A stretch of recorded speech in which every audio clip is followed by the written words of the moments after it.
गांव के बाहर घने जंगल में एक पुरानी हवेली थी।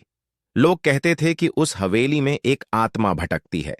कई सालों से वह हवेली खाली पड़ी थी, क्योंकि जो भी वहां रात बिताने गया वह कभी वापस नहीं आया।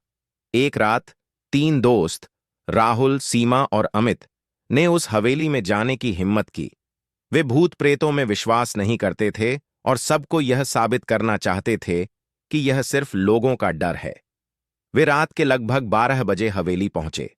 दरवाजा खुला हुआ था और अंदर घुप अंधेरा था।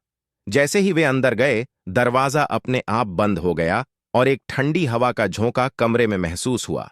उन्होंने टॉर्च जलाई और धीरे धीरे आगे बढ़ने लगे। हवेली अंदर से और भी डरावनी लग रही थी। धूल और मकड़ी के जाले हर जगह थे। अचानक उन्हें ऊपर की मंजिल से किसी के चलने की आवाज सुनाई दी। कौन है? राहुल ने डरते हुए पूछा, लेकिन कोई जवाब नहीं आया। वे सीढ़ियां चढ़कर ऊपर गए। ऊपर की मंजिल पर एक लंबा गलियारा था, जिसके दोनों तरफ कमरे थे। हर कमरे से अजीब तरह की सड़ी हुई बदबू आ रही थी। अचानक एक कमरे का दरवाजा धीरे धीरे खुलने लगा। सीमा डर के मारे अमित के पीछे छिप गई। राहुल ने टॉर्च की रोशनी दरवाजे पर डाली, लेकिन वहां कोई नहीं था।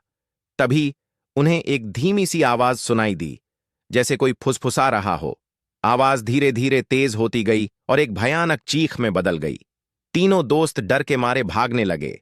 जैसे ही वे नीचे पहुंचे, उन्होंने देखा कि हवेली का मुख्य दरवाजा फिर से खुल गया था। वे बिना सोचे समझे बाहर भागे और कभी वापस मुड़कर नहीं देखा। अगले दिन गांव वालों ने उन्हें बेहोशी की हालत में गांव के बाहर पाया। जब उन्होंने होश में आकर उस रात की कहानी सुनाई, तो किसी ने भी उन पर विश्वास नहीं किया।